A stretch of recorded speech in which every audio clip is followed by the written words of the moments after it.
नमरूद की बेटी का ईमान अफरोज वाकया। बिस्मिल्लाहिर्रहमानिर्रहीम। अस्सलामु अलैकुम रहमतुल्लाहि व बरकातुहू। मैं हूं जमील अहमद जामी। यकीनन तमाम तारीफें अल्लाह के लिए हैं। हम उसी की तारीफ बयान करते हैं, उसी से मदद के तलबगार हैं। मैं गवाही देता हूं कि अल्लाह के सिवा कोई भी माबूद बरहक नहीं। नाज़रीन, नमरूद दुनिया का वो वाहिद बादशाह था जिसने पूरी दुनिया पर हुकूमत की थी। ये काफिर था और जिना ज्यादा था। ये वो पहला शख्स था जिसने अपने सर पर ताज रखा था और खुल्लम खुल्ला खुदाई का दावा किया था। नमरूद के दौर में हजरत इब्राहिम अलैहिस्सलाम मबूस बा रिसालत हुए और हजरत इब्राहिम अलैहिस्सलाम ने ही नमरूद के बुतों को तोड़ा, जिसकी वजह से नमरूद ने हजरत इब्राहिम अलैहिस्सलाम को आग में फेंका। जब आग बहुक्म खुदा हजरत इब्राहिम अलैहिस्सलाम के लिए गुलजार बन गई तो उस वक्त चंद गिने चुने लोगों में से नमरूद की बेटी भी आप पर ईमान ले आई। जब नमरूद को इसकी खबर मिली तो उसने अपनी बेटी के साथ क्या किया और नमरूद की आग में हजरत इब्राहिम अलैहिस्सलाम के साथ कौन से वाकयात पेश आए, ये आग कितने अरसे में तैयार की गई, खुदावंद मुताल ने छिपकली को मारने का हुक्म क्यों दिया और मेंढक को मारने से मना क्यों फरमाया, इसके साथ साथ आपको नमरूद का अंजाम भी बताएंगे। वीडियो में आगे चलने से पहले आपसे गुजारिश है कि वीडियो को स्किप किए बगैर आखिर तक जरूर देखिएगा, और अगर आप हमारे चैनल पर नए हैं तो सबसे पहले हमारे चैनल को सब्सक्राइब कर लें। नाजरीन, नमरूद बड़े तनतने का बादशाह था। सबसे पहले इसने अपने सर पर ताज शाही रखा और खुदाई का दावा किया। यह वलदुज जना था और इसकी मां ने जिना करा लिया था, जिससे नमरूद पैदा हुआ था। सल्तनत का कोई वारिस पैदा ना होगा तो बादशाहत खत्म हो जाएगी, लेकिन यह लड़का बड़ा होकर बहुत इकबालमंद हुआ और बहुत बड़ा बादशाह बन गया। मशहूर है कि पूरी दुनिया की बादशाही सिर्फ 4 ही शख्सों को मिली, जिनमें से 2 मोमिन थे और 2 काफिर। हजरत सुलेमान अलैहिस्सलाम और हजरत जुल्करनैन तो साहिब ईमान थे और नमरूद बख्त नसर ये दोनों काफिर थे। नमरूद ने अपनी सल्तनत भर में यह कानून नाफिज कर दिया था कि उसने खुराक की तमाम चीजों को अपनी तहवील में ले लिया था। सिर्फ उन्हीं लोगों को खुराक का सामान दिया करता था जो लोग उसकी खुदाई को तस्लीम करते थे। चुनाचे एक मरतबा हजरत इब्राहिम अलैहिस्सलाम उसके दरबार में गल्ला लेने के लिए तशरीफ ले गए तो उस खबीस ने कहा कि पहले तुम मुझको अपना खुदा तस्लीम करो, तभी मैं तुमको गल्ला दूंगा। हजरत इब्राहिम अलैहिस्सलाम ने भरे दरबार में अलल ऐलान फरमा दिया कि तू झूठा है और मैं सिर्फ एक खुदा का परस्तार हूं जो वादहू ला शरीक लहू है। यह सुनकर नमरूद अपने आपे से बाहर हो गया और आपको दरबार से बाहर निकाल दिया और एक दाना भी नहीं दिया।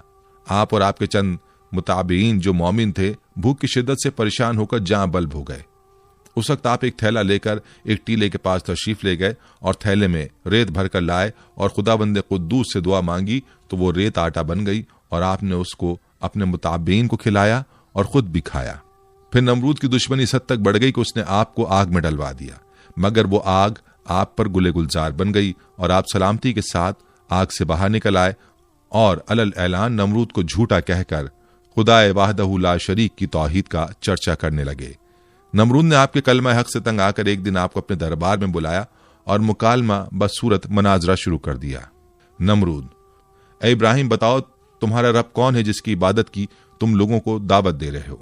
हजरत इब्राहिम: ए नमरूद, मेरा रब वही है जो लोगों को जलाता और मारता है। नमरूद: ये तो मैं भी कर सकता हूं।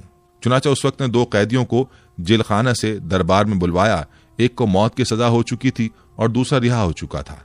नमरूद ने फांसी पाने वाले को तो छोड़ दिया और बेकसूर को फांसी दे दी और बोला कि देख लो, जो मुर्दा था मैंने उसको जला दिया और जो जिंदा था मैंने उसको मुर्दा कर दिया।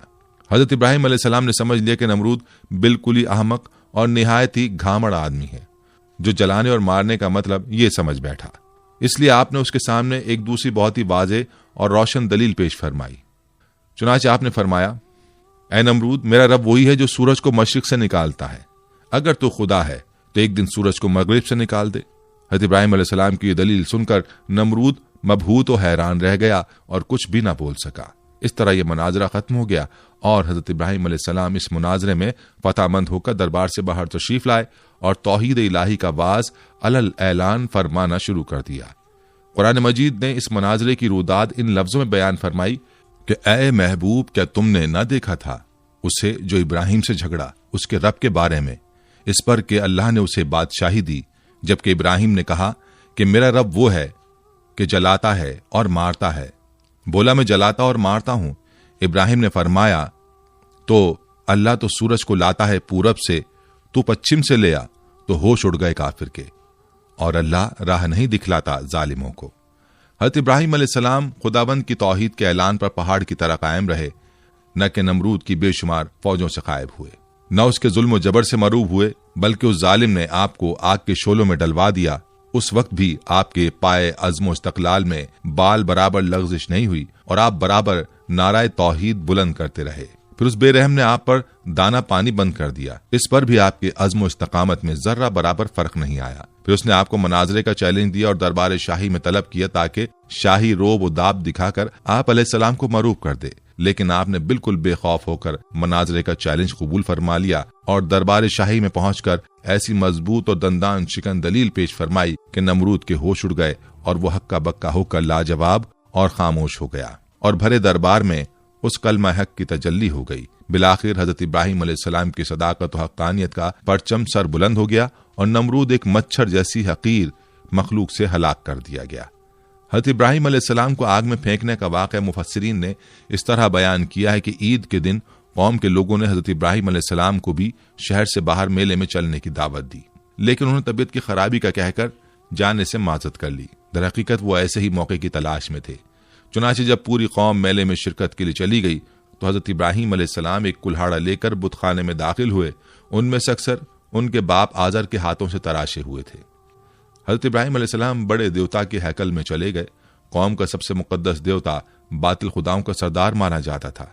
हजरत इब्राहीम अलैहिस्सलाम ने देखा कि वहां मौजूद पत्थर और लकड़ी से बनाए गए देवताओं के सामने फल, खानों और मिठाइयों के ख्वान रखे हुए थे जो लोगों ने चढ़ावे के तौर पर नजर किए थे। हजरत इब्राहीम अलैहिस्सलाम ने उन मूर्तियों को मुखातिब करके कहा, ये सब तुम्हारे लिए रखा है, तुम खाते क्यों नहीं? हजरत इब्राहीम ने दोबारा फरमाया, मैं तुमसे मुखातिब हूँ, तुम मेरी बात क्यों नहीं सुनते, मेरी बात का जवाब क्यों नहीं देते? हजरत इब्राहीम अलैहिस्सलाम ने हथौड़े से उनको तोड़ दिया, लेकिन सिर्फ एक बुत को रहने दिया और उस बुत के कांधे पर कुल्हाड़ा रखकर चले गए। फिर रात गुजरने के बाद सुबह को जब नमरूदियों की वापसी हुई तो उन्होंने अपने बुतखाने में हशर का मंजर देखा। उनके खुदाओं के हशर नशर ने उनके पैरों तले जमीन निकाल दी। इस वाक़े की खबर सबसे पहले नमरूद को दी गई। नमरूद ने कहा कि जब किसी को देखा नहीं गया क्यों कर किसी को सजा दी जा सकती है।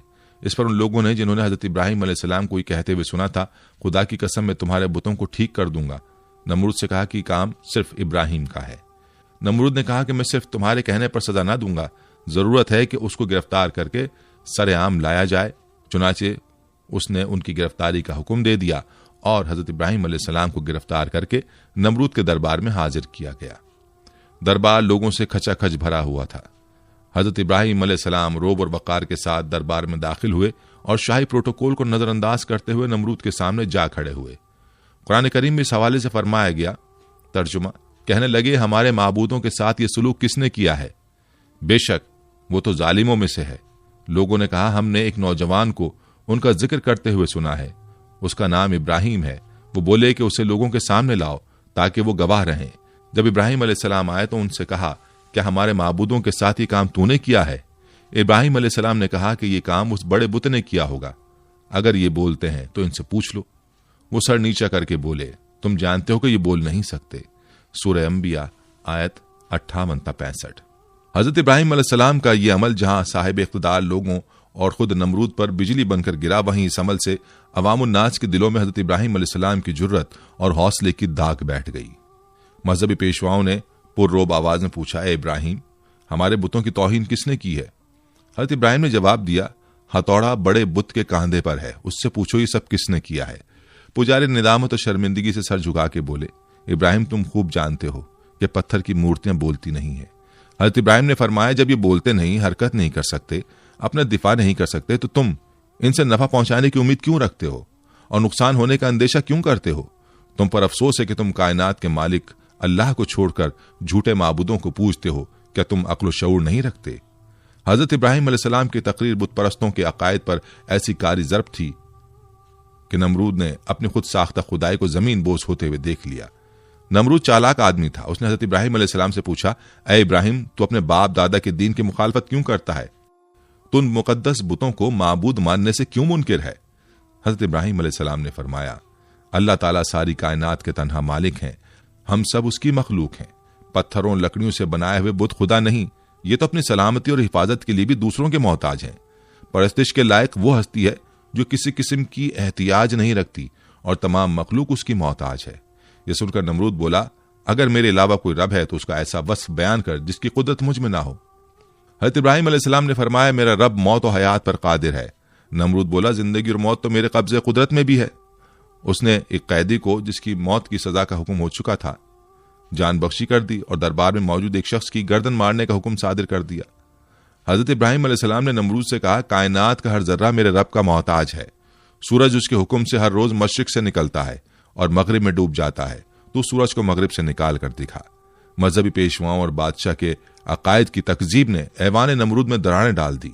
अरबाब इख्तिदार ने शोर गोगा बुलंद किया कि इब्राहिम हमारे देवताओं की तौहीन का मुर्तकिब हुआ है और बाप दादा के मजहब को झुटलाता है। उसकी सजा यह है कि उसे आग में फेंक दिया जाए। बुतों को तोड़ने का अमल नमरूद समेत पूरी कौम के लिए नाकाबिल माफी जुर्म था। लिहाजा फैसला किया गया कि हजरत इब्राहीम अलैहिस्सलाम को आग में डाल दिया जाए ताकि आइंदा किसी को बुतों की बेहुरमती करने की हिम्मत ना हो। चुनाचे पूरी कौम लकड़ियां जमा करने के अमल में मसरूफ हो गई। यहां तक कि अगर कोई बीमार पड़ जाता या किसी का कोई काम ना होता तो वो मन्नत मानता कि अगर मुझे शिफा हो गई या मेरा काम मुकम्मल हो गया तो मैं इब्राहीम अलैहिस्सलाम को जलाने के लिए लकड़ियों का गट्ठा दूंगा। एक मुद्दत तक कौम लकड़ियां जमा करती रही। जब लकड़ियों का पहाड़ खड़ा हो गया तो एक बहुत गहरी खंदक खोदी गई। लकड़ियों के उस ढेर को उसमें डाला गया। अजाइबुल क़साइस अल्लामा अब्दुल वाहिद बिन मोहम्मद अल मुफ्ती सफ़ा नंबर 87 में है कि नमरूद ने उनको गिरफ्तार करके कि लोहे वाले तंदूर में बंद करा दिया और उसमें भरपूर आग जलवा दी। काफी देर के बाद जब उन्हें बरामद किया तो जैसे कि वो तैसे थे, यानी उनको कोई गजन उस आग से ना पहुंची। नमरूद ने हुक्म दिया इन्हें कैद खाने में बंद कर दिया जाए, उनको खत्म करने का कोई और हल तलाश किया जाए। चुनाचे एक रिवायत की बिना पर 40 दिन और एक रिवायत की बिना पर 7 साल कैद में रखा और उस दौरान उन्हें नजर आतिश करने का फैसला किया। बारिवायत मारिज नबूवत नमरूद ने बामकाम कूसा जो कूफा में है एक 4 दीवारी तैयार करवाई जिसकी लंबाई 4 फरसख और चौड़ाई 4 फरसख थी। उसकी बुलंदी 100 गज थी। और बारिवायत रोज़तुल सफ़ा उसकी लंबाई 60 गज, चौड़ाई 40 गज और बुलंदी 20 गज थी। जब 4 दीवारी मुकम्मल हो गई तो उसने हुक्म दिया कि इसे अच्छी जलने वाली लकड़ियों से भर दिया जाए। चुनाचे उसे लकड़ियों से पुर कर दिया गया। एक रिवायत में है कि ये 4 दीवारी 1 माह में पुर की गई और चारों तरफ वो जलने लगी। जब उसके शोले भड़के तो उन्होंने मीलों यह आलम पैदा कर दिया कि कोई करीब ना जा सकता था, कोई परिंदा फजाए बाला तक उस पर से गुजर ना सकता था। तिबरी में है कि आग को भड़काने में 2 साल लगे थे। उसमें यह भी है कि 4 दीवारी के बाहर भी लकड़ियां जमा की गई थीं। आग तो रोशन कर दी गई लेकिन अब कोई रास्ता ऐसा ना था कि हज़रत इब्राहीम अलैहिस्सलाम को आग में डाला जा सके, क्योंकि करीब कोई नहीं जा सकता था। लोग इसी तरद्दुद और मशवरे में थे कि शैतान ने उन्हें मंजनीक बनाने का मशवरा दिया और बनाने की तरकीब बताई। जब मंजनीक तैयार हो गई तो उसने उसमें पहले एक बड़ा पत्थर रखकर फेंका। जब तजर्बे ने बता दिया कि मंजनीक ठीक बन गई है और काम ठीक कर रही है तो हज़रत इब्राहीम अलैहिस्सलाम के हाथ पांव बांधे गए और गले में भी तौके आहिन डाला गया। फिर मंजनीक में बिठाकर उन्हें फेंका गया। एक रिवायत में कि जब हाथ पांव बांधे गए तो हज़रत इब्राहीम अलैहिस्सलाम ने बारगाह खुदाबंदी में हाथ उठाकर कहा, ला इलाहा इल्ला अंता सुब्हानका रब्बुल आलमीन लकल हम्द व लकल मुल्क। ला इलाहा इल्ला अंता सुब्हानका रब्बुल आलमीन लकल हम्द व लकल मुल्क। हज़रत इमाम बुखारी रहमतुल्लाह अलैह ने हज़रत इब्न अब्बास रज़ी अल्लाह अन्हु से रिवायत की है कि जब हज़रत इब्राहीम अलैहिस्सलाम को आग में फेंका गया तो उन्होंने कहा, हस्बुनल्लाहु व निअमल वकील। तर्जुमा, हमें अल्लाह ही काफी है और वो बेहतरीन कारसाज है। हज़रत अबू हुरैरा रज़ी अल्लाह अन्हु से मरवी है कि रसूल अकरम सल्लल्लाहु अलैहि वसल्लम ने फरमाया कि जब हज़रत इब्राहीम अलैहिस्सलाम को आग में डाला गया तो उन्होंने कहा, ऐ मेरे अल्लाह, तू आसमान में तन्हा और जमीन में तेरी इबादत करने वाला तन्हा है। एक रिवायत में कि उसी दौरान आसमान के मौजिज़ फरिश्ते बारगाह खुदाबंदी में हाजिर होकर अर्ज करने लगे कि मालिक, रुए जमीन पर एक इब्राहीम है जो तेरी वहदानियत की तबलीग कर रहे हैं। अब उन्हें भी नजर आतिश किया जा रहा है। हमारे मालिक, तो उनको बचाने के लिए हमको हुक्म दे। हुक्म हुआ, जाओ, अगर इब्राहीम तुम्हारी मदद कबूल कर लें तो बेशक तुम उनकी इमदाद करो। वो फरिश्ते जमीन पर नाजिल हुए और हज़रत इब्राहीम अलैहिस्सलाम की खिदमत में मदद करने की ख्वाहिश की। हज़रत इब्राहीम अलैहिस्सलाम ने इमदाद कबूल करने से इनकार कर दिया। फिर वो फरिश्ते आए जो हवा और पानी पर मुतय्यन है। फरिश्ते हवा ने कहा कि आप कहें तो हम आंधी के जरिए इस आग को मुंतशिर कर दें। आपने फरमाया, मैं मौका इम्तहान में हूं, मुझे तुम्हारी इमदाद की जरूरत नहीं है। फिर पानी वाला फरिश्ता आगे बढ़ा और उसने भी कहा कि अगर आप कहें तो पानी बरसाकर आग को बुझा दूं। इरशाद हुआ, जरूरत नहीं है। अलगर्ज हज़रत इब्राहीम अलैहिस्सलाम को मंजनीक में रखकर फेंका गया। वह हवा में उलटते पुलटते जा रहे थे कि हज़रत जिब्रील अलैहिस्सलाम ने बढ़कर इस्तकबाल किया और उनसे मुलाकात करके कहा, इब्राहिम तुम्हें कोई हाजत है?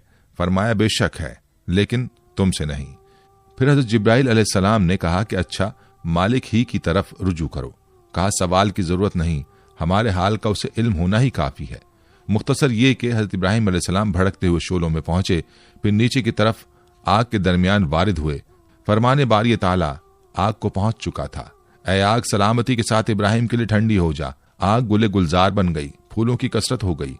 सिद्दीक़ा बयान है कि फरिश्तों ने हज़रत इब्राहिम अलैहिस्सलाम को जमीन पर बिठा दिया। उनके बैठते ही उनके करीब चश्मा जारी हो गया, गुलाब और नरजिस के फूल खिल गए। एक रिवायत में हज़रत इब्राहिम अलैहिस्सलाम जो ही वसत आग में पहुंचे, हज़रत जिब्रील अलैहिस्सलाम ने फौरन बलूल का एक तख्त बिछाकर उस पर उन्हें बिठाया। उनके तख्त पर बैठते ही चश्मा आब जारी हुआ और गिर्द गिर्द फूलों के दरख्त नुमाया हो गए। एक रिवायत में कि जली हुई लकड़ियों के बाकी हिस्से को, जो जलने से रह गया था, उसे हज़रत जिब्रील अलैहिस्सलाम ने जमीन में नस्ब कर दिया और उससे हरे भरे दरख्त पैदा हो गए जिनमें ताजे फूल लगे हुए थे। उसी दौरान में नमरूद ने अपने मीनार पर जाकर इब्राहिम अलैहिस्सलाम की तरफ जो निगाह की तो उन्हें जन्नत नुमा गुलजार में बैठा हुआ देखा। उसे ख्याल था कि वो जल भुनकर राख हो गए होंगे। जब उसने उन्हें इस हाल में देखा तो बहुत हैरान हुआ और उसके दिल में ख्याल पैदा हो गया कि आपको ये आग नहीं जला सकी और आप सही और सालिम बरामद होंगे तो लाज़िम मेरे लिए और ज्यादा मुज़र साबित होंगे। यही कुछ सोचकर उसने अपने कारकुनों को हुक्म दिया कि मंजनीक के जरिए से इब्राहिम पर पत्थर फेंके जाए। चुनाचे बड़े बड़े पत्थर उस राख में फेंके गए। वो पत्थर बारिवायत अजाइबुल क़सस सफ़ा नंबर 88 एक मकाम पर हवा में जमा हो गए और बाहुक्म खुदा बादलों की सूरत इख्तियार करके बरसने लगे, जिसके नतीजे में उस हिस्से के अलावा जो गुलजार बना हुआ था, जिस कदर भी आग इस तवील चार दीवारी में थी, सब बुझ गई। अल्लामा मुस्जद तहरीर फरमाते हैं कि दुनिया में सबसे पहले जो मंजनीक बनाई गई थी वो वही थी जिसमें रख कर हज़रत इब्राहिम अलैहिस्सलाम को आग में डाला गया। यह मंजनीक मकाम कूसा में, जो कूफा की एक गांव कंजारा में वाक़ है, शैतान के हाथों बनी थी। उन्होंने हयातुल क़ुलूब के सफ़ा नंबर 90 में तहरीर फरमाया है कि हज़रत इब्राहिम अलैहिस्सलाम को जब हाथ पांव बांधकर मंजनीक में रखा तो उनके चचा आजर, जो हुकूमत नमरूद का वजीर था, हज़रत इब्राहिम अलैहिस्सलाम के पास आया और उनके रुखे मुबारक पर एक तमाचा मारकर कहा, अब भी अपनी हरकत से बाज आ जा और नमरूद की खुदाई को तस्लीम कर ले। हज़रत इब्राहिम अलैहिस्सलाम ने फरमाया, जो खुदा है खुदाई उसी की तस्लीम की जाएगी और उसी की तस्लीम शुदा है। ये ना खुदा है, ना इसकी खुदाई मानी जा सकती है। एक हदीस में है कि हज़रत इब्राहिम अलैहिस्सलाम के लिए आग ठंडी हुई तो उसका असर 3 दिन तक दुनिया की तमाम आग पर रहा और उसमें ठंडक आ गई थी। उलमा फरमाते हैं कि अगर अल्लाह ताला ठंडी के साथ सलामती वाली ना कहता तो उस आग की ठंडक हज़रत इब्राहिम अलैहिस्सलाम के लिए नाकाबिले बर्दाश्त होती। बहरहाल ये एक बड़ा मौजज़ा है जो आसमान से बातें करती हुई दहकती भड़कती आग के गुले गुलजार बन जाने की सूरत में हज़रत इब्राहिम अलैहिस्सलाम के लिए अल्लाह की मशीयत से ज़ाहिर हुआ और इस तरह अल्लाह ने अपने नबी को मुशरिकीन की शैतानी साजिशों से महफूज फरमाया। अल्लामा इब्न कसीर क़ससुल अंबिया में तहरीर करते हैं कि इब्न अब्बास रज़ियल्लाहु अन्हुम और सईद बिन मुसैब से मरवी है कि जिस वक्त हज़रत इब्राहिम अलैहिस्सलाम को आग के सुपुर्द किया जा रहा था, उस वक्त बारिश बरसाने वाला फरिश्ता सख्त इस्तराब और परेशानी के आलम में कह रहा था कि कब मुझे हुक्म मिले कि मैं मूसलाधार बारिश बरसाऊं। लेकिन अल्लाह का हुक्म उसकी सोच से भी ज्यादा बरक रफ्तार था और अल्लाह ने खुद ही आग को हुक्म फरमा दिया। उन नाजुक लम्हात में हज़रत जिब्रील अलैहिस्सलाम उनके साथ थे और आप अलैहिस्सलाम की जबीन अथर पेशानी से पसीना पहुंच रहे थे। उस पसीने के अलावा कोई और तकलीफ आपको नहीं पहुंची। हज़रत काब बिन अहबार रज़ियल्लाहु अन्हु बयान फरमाते हैं कि जिस रोज हज़रत इब्राहिम अलैहिस्सलाम को आतिश नमरूद के सुपुर्द किया गया, उस रोज आग से तपिश और गरमाइश खत्म कर दी गई थी, जिसकी बिना पर न लोगों के चूल्हे गर्म हो सके और न ही आग से कोई काम लिया जा सका। हज़रत काब रज़ियल्लाहु अन्हु ने मजीद फरमाया कि उस रोज आग ने हज़रत इब्राहिम अलैहिस्सलाम से बंधी हुई रस्सी के अलावा कुछ और न जलाया। हज़रत सादी रहमतुल्लाह अलैह फरमाते हैं कि हज़रत इब्राहिम अलैहिस्सलाम के साथ साया करने वाला फरिश्ता भी था और 1 मील तक साया ठंडक और सलामती थी और सरसब्ज बाग गुलो गुलजार बन गया था, जबकि आसपास आग अपने शोलों और शरारों के साथ भड़क रही थी और लोग हज़रत इब्राहिम अलैहिस्सलाम की तरफ देख रहे थे। सुभान अल्लाह।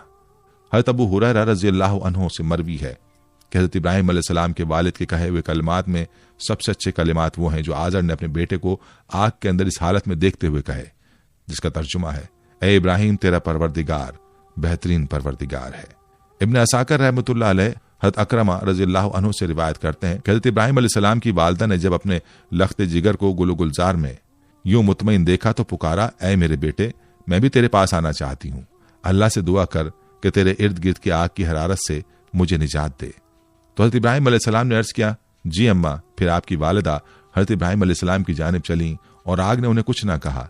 फिर बेटे के पास पहुंचकर बेटे को गले लगाया और बोसा देकर वापस लौट आई। हज़रत मिनहाल बिन उमरो से मरवी है, फरमाते हैं कि मुझे खबर पहुंची कि हज़रत इब्राहिम अलैहिस्सलाम वहां गुलो गुलजार में 40 से 50 दिन ठहरे। उन्होंने फरमाया कि दिनों और रातों में मैंने उससे अच्छी जिंदगी नहीं गुजारी और मेरी तमन्ना रही कि मेरी तमाम जिंदगी इसी तरह की हो जाए। कुफ्फार और मुशरिकीन हज़रत इब्राहिम अलैहिस्सलाम से इंतकाम लेना चाहते थे, मगर जलील और रुस्वा हो गए। बुलंद होना चाहा लेकिन पस्त ख्वार हो गए। गालिब होना चाहा मगर मगलूब हो गए। क़ससुल अंबिया, अल्लामा इब्ने कसीर, सफ़ा 168-169। शायर मशरिक हज़रत अल्लामा इकबाल रहमतुल्लाह अलैह ने हज़रत इब्राहिम अलैहिस्सलाम के इश्क हकीकी को बड़े खूबसूरत अंदाज में पेश किया है। फरमाते हैं, बेखतर कूद पड़ा आतिश नमरूद में इश्क, अक्ल है महवे तमाशाए लबे बाम अभी। हज़रत इब्राहिम अलैहिस्सलाम को आग में फेंके जाने का वाक़या और इसमें छिपकली का किरदार, जिसके बारे में तारीख की किताबों में मौरखीन ने लिखा है कि जब नमरूद ने हज़रत इब्राहिम अलैहिस्सलाम को अल्लाह रब्बुल इज़्ज़त की वहदानियत की दावत देने पर आग में डालने का हुक्म दिया, तो उस वक्त ये वाक़या कुर्रे अर्ज़ का एक कर्बनाक सानेहा था, जिसका जिक्र इंसानों के अलावा चरिंद परिंद जिन्नो इन सब के दरमियान हुआ। इस मौके पर एक रिवायत के मुताबिक जब चूंटी और छिपकली के दरमियान इस वाक़े का जिक्र हुआ तो चूंटी ने हज़रत इब्राहिम अलैहिस्सलाम की हिमायत की, जबकि छिपकली ने नमरूद की तरफदारी की थी। एक और रिवायत के मुताबिक जब हज़रत इब्राहिम अलैहिस्सलाम को आग में डाल दिया गया, इस मौके पर छोटे परिंदे भी अपनी इस्तिताअत के मुताबिक अपनी चोंच में पानी भर के उस आग में डाल रहे थे, ताकि यह आग हज़रत इब्राहिम अलैहिस्सलाम के लिए ठंडी हो सके। इसी मौके पर यही छिपकली थी जो उस आग को अपनी फूंकों से मजीद भड़काने की कोशिश कर रही थी। एक और रिवायत के मुताबिक एक बार एक सहाबी फ़क़ीह बिन मुगीरा रज़ियल्लाहु अन्हु की आज़ाद करदा एक गुलाम औरत जब बीबी आयशा रज़ियल्लाहु अन्हा के घर गई तो उन्होंने वहां एक नेज़ा पड़ा हुआ देखा। उन्होंने बीबी आयशा रज़ियल्लाहु अन्हा से दरियाफ्त किया कि इसका क्या मकसद है, तो उन्होंने जवाब दिया कि यह छिपकली को मारने के लिए है, क्योंकि हुजूर अकरम सल्लल्लाहु अलैहि वसल्लम ने बताया है कि जब सारे जानवर हज़रत इब्राहिम अलैहिस्सलाम को बचाने की कोशिश कर रहे थे, तब ये छिपकली वाहिद जानवर थी जिसने आग को भड़काने की कोशिश की थी। हज़रत फाकिहा बिन मुगीरा की आज़ाद करदा लौंडी साहिबा से रिवायत है कि सैयदा आयशा रज़ियल्लाहु अन्हा के पास एक नेज़ा हुआ करता था। मैंने उनसे पूछा कि आप इससे क्या काम लेती हैं? फरमाया कि हम इससे छिपकलियां मारते हैं, क्योंकि हमें अल्लाह के नबी सल्लल्लाहु अलैहि वसल्लम ने बताया है कि जब हज़रत इब्राहिम अलैहिस्सलाम को आग में डाला गया तो ज़मीन के सब जानवर आग बुझाने में मसरूफ थे सिवाय छिपकली के। वो आग को तेज करने के लिए फूंके मारती थी। चुनाचे रसूलुल्लाह सल्लल्लाहु अलैहि वसल्लम ने उसे मारने का हुक्म दिया है। सुनन नबी माजा हदीस नंबर 3231, सुनन मसनद अहमद हदीस नंबर 6504। नाज़रीन, हज़रत इब्राहिम अलैहिस्सलाम को जब आग में डाला गया तो आप अलैहिस्सलाम की उम्र 16 या 20 साल थी। आप अलैहिस्सलाम कितनी मुद्दत तक आग में रहे, इस सिलसिले में 3 अक़वाल हैं। बाज़ मुफस्सिरीन कहते हैं कि आप 7 दिन तक आग में रहे। मौरखीन का बयान है कि आतिश नमरूद के गुलजार बनने के वाक़यात और उसके दीगर हालात देखकर हज़रत लूत अलैहिस्सलाम और जनाब सारा ने ईमान जाहिर किया और नमरूद की बेटी राजा भी ईमान लाई। हज़रत लूत अलैहिस्सलाम हज़रत इब्राहिम अलैहिस्सलाम के चचाजाद भाई थे और जनाब सारा चचाजाद बहन थी। नमरूद की बेटी के ईमान लाने के मुतालिक अल्लामा अब्दुल वाहिद बिन मोहम्मद अल मुफ्ती बहावाला मारिजुल नबूवत में लिखते हैं कि नमरूद की बेटी राजा बड़ी ज़ीरक और होशियार लड़की थी। उसने जब हज़रत इब्राहिम अलैहिस्सलाम के आग में डाले जाने को देखा तो बड़े इसरार से अपने वालिद को इस बात पर राजी किया कि उसे उस मीनार पर जाने की इजाजत दी जाए जिस पर सब लोग बैठकर हज़रत इब्राहिम अलैहिस्सलाम को देख रहे हैं। चुनाचे नमरूद ने इजाजत दे दी और वो उस मीनार पर जा पहुंची। वहां पहुंचकर उसने हालात देखे। उसे देखकर बड़ा ताज्जुब हुआ कि आग गुले गुलजार बन गई और बलोर का तख्त उनके लिए लाया गया है। उसने बेसाख्ता आवाज दी, ए इब्राहिम, मैं ये क्या देख रही हूँ? ए इब्राहिम, ये हालात क्यों कर पैदा हुए? खुदा ने उसकी आवाज हज़रत इब्राहिम अलैहिस्सलाम तक पहुंचा दी। हज़रत इब्राहिम अलैहिस्सलाम ने जवाब दिया, जिसके दिल में अल्लाह की मार्फत हो उसे आग जला नहीं सकती। उसने कहा कि क्या मुझे इजाजत है कि मैं आग में आप तक आ जाऊं? आपने फरमाया, तू कलमा पढ़ ले तो हमारे पास आ सकती है। उसने कलमा पढ़ा और चुपके से उतरकर हज़रत इब्राहिम अलैहिस्सलाम के पास जा पहुंची। जब आग के करीब पहुंची, उसे आग के किसी हिस्से ने नुकसान ना पहुंचाया और वो हज़रत इब्राहिम अलैहिस्सलाम तक जा पहुंची। वहां पहुंचकर उसने अपने ईमान की तजदीद की और वापस अपने घर बाप के पास चली गई। नमरूद को जब अपनी बेटी के ईमान लाने का वाक़या मालूम हुआ तो वह आग बगूला हो गया और अपनी बेटी से कहने लगा कि तौबा कर। उसने इनकार किया। फिर उसने जिद की और डराया, मगर उसने परवाह ना की। नमरूद जब उसे समझाने से आजिज हो गया तो उसने अपनी बेटी को जल्लादों के हवाले कर दिया। जल्लादों ने उसे धूप में लिटाकर उसके हाथ और पांव में मेखें ठोक दी। इधर जल्लादों ने उसे सजा दी, इधर खुदावंद ताला ने हज़रत जिब्राइल अलैहिस्सलाम को हुक्म दिया कि मेरी कनीज को वहां से तंदुरुस्त करके इब्राहिम तक पहुंचा दो। ये वाकया हज़रत इब्राहिम अलैहिस्सलाम के आग से निकलने के बाद का है। हज़रत जिब्रील अलैहिस्सलाम ने नमरूद की बेटी राजा को हज़रत इब्राहिम अलैहिस्सलाम की खिदमत में पहुंचा दिया। चुनाचे वो उन्हीं के पास रही। बिलाखिर उन्होंने उसकी शादी अपने एक फर्जंद मदेन के साथ कर दी, जो कि सारा और हाजरा के अलावा कतूरा बीवी से था। फिर खुदा ने उसे ये इज्जत दी कि उसके सिलसिला रहम में बहुत से अंबिया को पैदा किया। बेशक ये दीन इस्लाम का हुस्न है कि जो भी उसकी आगोश में आ गया उसकी दुनिया और आखिरत दोनों संवर गई। हज़रत इब्राहिम अलैहिस्सलाम के असवाए हसना से उलमाए हक को सबक लेना चाहिए कि बातिल परस्तों के मुकाबले में हर किस्म के खौफ व हिरास और तकालीफ से बेनियाज होकर आखिरी दम तक डटे रहना चाहिए और ये ईमान और यकीन रखना चाहिए कि जरूर जरूर नुसरत खुदाबंदी हमारी इमदाद व दस्तगीरी फरमाएगी और बिलाखिर बातिल परस्तों के मुकाबले में हम ही फतहमंद होंगे और बातिल परस्त यकीनन खाइब व खासिर होकर हलाक व बर्बाद हो जाएंगे। हज़रत इब्राहिम अलैहिस्सलाम का ये तर्ज फिक्र और अमल, आपका ये उसवा तमाम हक परस्त आलिमों के लिए चिराग राह है और हकीकत यह है कि आपके असवाए हसना पर अमल करने वाले जरूर जरूर कामयाबी से हमकिनार होंगे। नाज़रीन, ये थी हमारी आज की वीडियो। हम उम्मीद करते हैं कि आपको हमारी आज की ये वीडियो जरूर पसंद आई होगी। अगर आपको हमारी आज की ये वीडियो पसंद आई है तो आपसे गुजारिश करते हैं कि आप हमारे चैनल को जरूर सब्सक्राइब कर लें और साथ ही लगे बेल के बटन को भी प्रेस कर लें ताकि आपके पास हमारी आने वाली मजीद मालूमाती वीडियोस का नोटिफिकेशन बर वक्त मिलता रहे।